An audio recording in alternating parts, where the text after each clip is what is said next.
Faly miarabantsika tsirairay avy na tokantrano any nano amin'ny toerana izay misy atsika manaraka tsy tapaka izao fotoana izay fampaherezana eto amin'ity radio enina am'zato teboka efatra ity ny fitain'Andriamanitra ny ho amintsika tsirairay avy amin'ity fiarahantsika ao anatin'ny fito andro dia araka andinika aloha hevitra anankiray tsika hoe inona no tsy ambaratelo ny fahombiazana, inona ny tena hoe tsy ambaratelo ny fahombiazana. Mety manana zavatra be dia be ho resahantsika, mety misy ihany koa ny fampianarana maro izay ho resahantsika fa andaontsika hanatsoaka lesona vitsivitsy ao anatin'ny ten'Andriamanitra mandritsy ny fiarahantsika eto mahakasika an'izany hoe inona no tsy ambaratelo ny fahombiazana zany. Nefa mialohan'ny hanomboantsika azy androany dia andaontsika hiaraka hivavaka.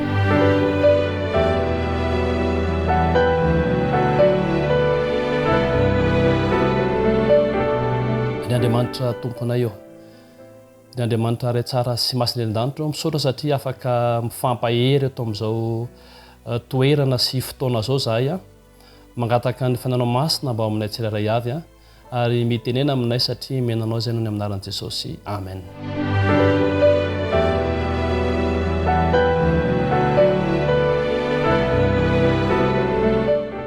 Ny tsy ambaratelon'ny fahombiazana apetraka ny fanontaniana hoe iza moa tsy dia omby. Mino aho fa tsy misy na iray amintsika ary izay manaraka sy miaino an'izao fandarana izao maniry an'izany hoe za ny fiainako dia tena tsy tia omby mihitsy.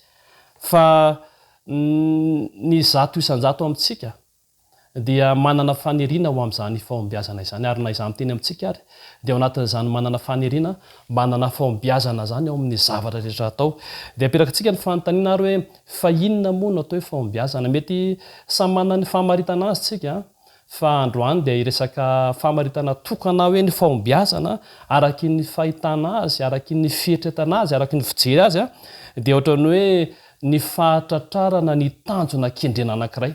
Rehefa tratranao ny tanjona anankiray rehefa vitanao izay tokony natao ka tonga eo amin'ilay tanjona ianao dia heverina amin'izay fotoana izay fa izay no atao hoe fahombiazana. Iza ny olona tsy manana tanjona? Tsy misy olona tsy manana tanjona zany. Fanahy ratsy fanahy na ny tsara fanahy dia samy manana tanjona avokoa. Ary ny olona rehetra dia samy tia hanatratra an'izany tanjona zany. Fa ny olana kely fotsiny amin'io tanjona io dia miankina amin'ny fahatratrarana azy zany no ahitantsika izany fahombiazana eo amin'izany tanjona izany.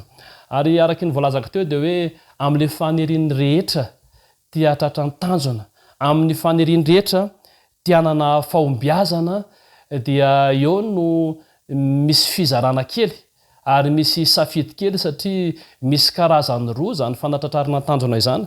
Ohatra, samy te hanambola ny olona tsirairay avy, samy te hanan-karena ohatra fa ny sasany mety hoe mba hahafahany manan-karena dia mangalatra izy. Mety ho tratra ny tanjona hoe manan-karena izy fa tamin'ny alalan'ny alatra nanaovany an'izany.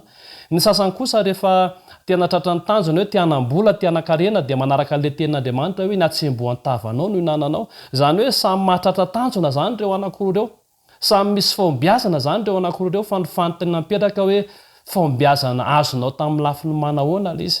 Fahombiazana tsara ve sa fahombiazana ratsy? Ohatra koa azo resantsika hoe samy te hanana diplôma ny mpianatra.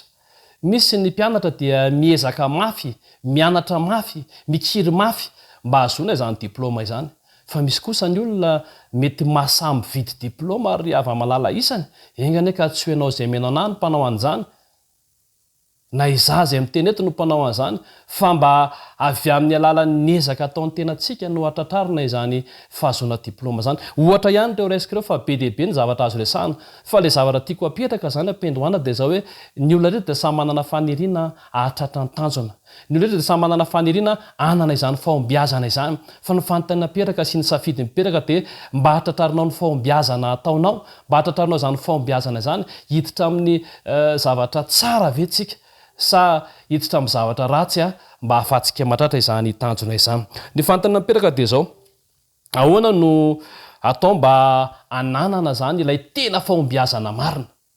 Zany hoe raha vadikitsika zany ilay fanontaniana dia ohatrany miteny hoe inona no tsy ambaratelo ny fahombiazana kristianina, satria kristianina tsika amin'ny resaka eto, satria fampitampeo evanjelika ty resantsika ty de mazava ho azy fa le tena fahombiazana kristianina zany no resahana eto, le tena fahombiazana azo amin'ny fahatsarana zany no resahana eto a. Ary vao mijeran'io lohevitra io fotsiny tsika hoe inona no tsy ambaratelon'ny tena fahombiazana kristianina de mahita avy hatrany ary mamaly avy hatrany fa tsisy afa-tsy Kristy raha lasaina bavy malala isany, ripeny malala isany. I Kristy no fiandohan'izany fahombiazana izany, i Kristy no ivon'izany fahombiazana zany, ary Kristy no fiafaran'izany fahombiazana zany.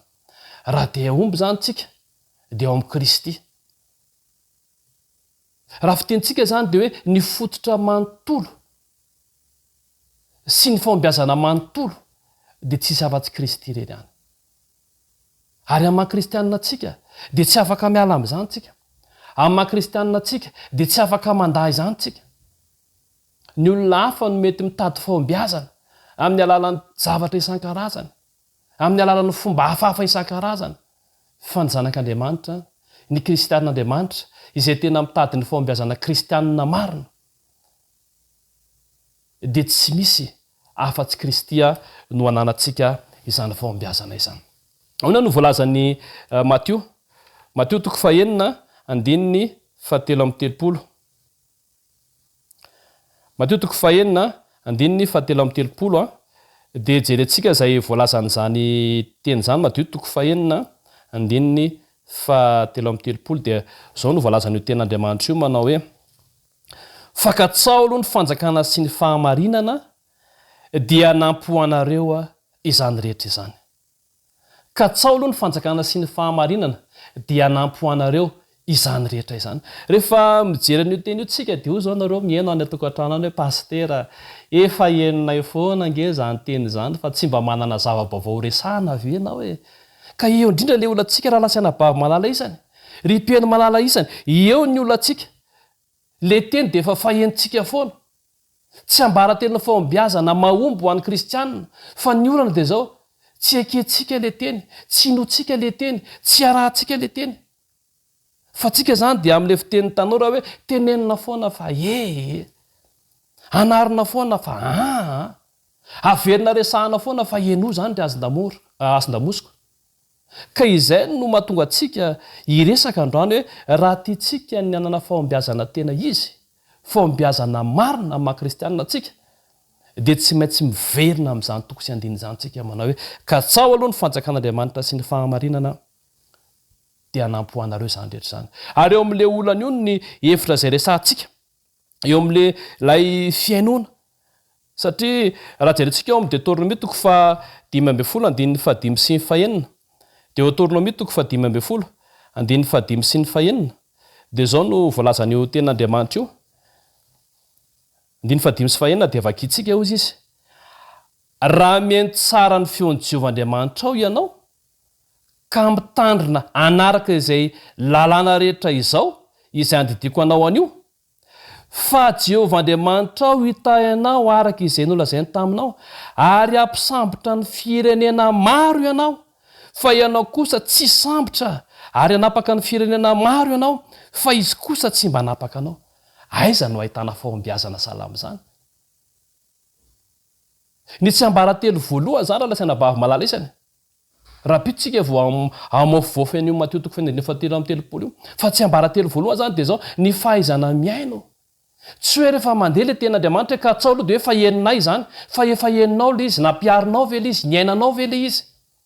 Fa ny olona anankiray rehefa tsy mahay miaino de tsy hanana fahombiazana mihitsy izy amin'ny fiainana. Tsy aomby mihitsy izy amin'ny fiainana. Ary zay no mahatonga ny ten'Andriamanitra amin'ny teny hoe raha mihaino tsara ianareo. Misy olona maheno fotsiny, efa henony foana le izy, fa tsy mihaino tsara. Fa ny mihaino tsara ry havana de mitaky fampiarana izany. Ny mihaino tsara de mitaky finoana izany. Ary reto de resahan-tsara hoe rehefa mihaino ny feon'Andriamanitra ianao, dinona zavatra lazainy, ampisambotra ny firenena ianao, anapaka ny firenena ianao, fahombiazana be manahoana zany raha lasaina bavy malala isany, tianao ve ny aomby? Maiza mihaino. Na any am-piasana ianao, maiza mihaino raha te aomby. Any am-pianarana ianao, maiza mihaino raha te aomby. Eny amin'ny fiarahamonina ianao, maiza mihaino tsara raha te aomby. Ary rehefa finosantsika izay rehetra izay de tokana hoe raha tiatsika ny tena hanana fahombiazana marina amin'ny maha-kristianina antsika de zao tsy ambarately voalohany izay resana amintsika androany a dia tsisy afa-tsy ny fahaizana meno ka atao mpahamarana raha lasaina bavy malala isany eto mpahamarana ary mpiaino malala isany dia dia ampirisika atsika aza atao fahazarona fotsiny ny fianarana ny ten'andriamanitra aza atao fahazarona fotsiny ny fiainoana io ten'andriamanitra io fa tena rehefa miaino dia miaino tsara ary rehefa miaino tsara dia mampiatra izany ten'andriamanitra izany ary antoke varikitsika ao amin'ny ohabolana toko fahefatra andininy faharoapolo izay no amaranantsika anazy ohabolana toko fahefatra andininy faharoapolo dia ahoana no voalazan'io ten'andriamanitra io ohabolana toko fahefatra andininy faharoapolo dia ozy hoe anaka tandremo ny teniko atongilany ny sofinao iain'ny filazako atongilany ny sofinao iain'ny filazako andriamanitra no tena zany teny zany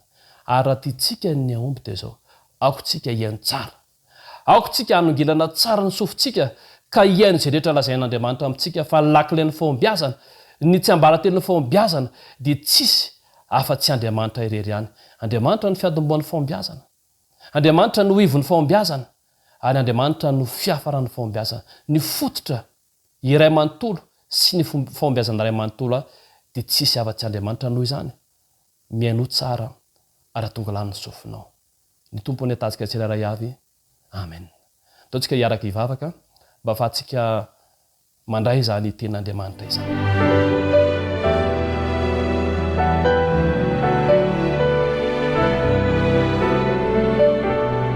tompo andriamanitra ray eo misaotra nony amin'ny fotoanandroany zay nahafahana niaraka taminao tamin'ny alalazany teny zany ary mangataka aminao zay mba ho lehilahy sy vehivavy izay anana fahombiazana ka manomboka izao dia anapa-kevitra ny aino tsara anongilana sofina amin'ireo lalànao sy ny didinao sy ny sitraponao sy ny zavatra rehetra eny amin'ny fiarahamonina dia hamatatra ny tsara ka natateraka izany tonona vavako ny aminaran'i Jesosy amen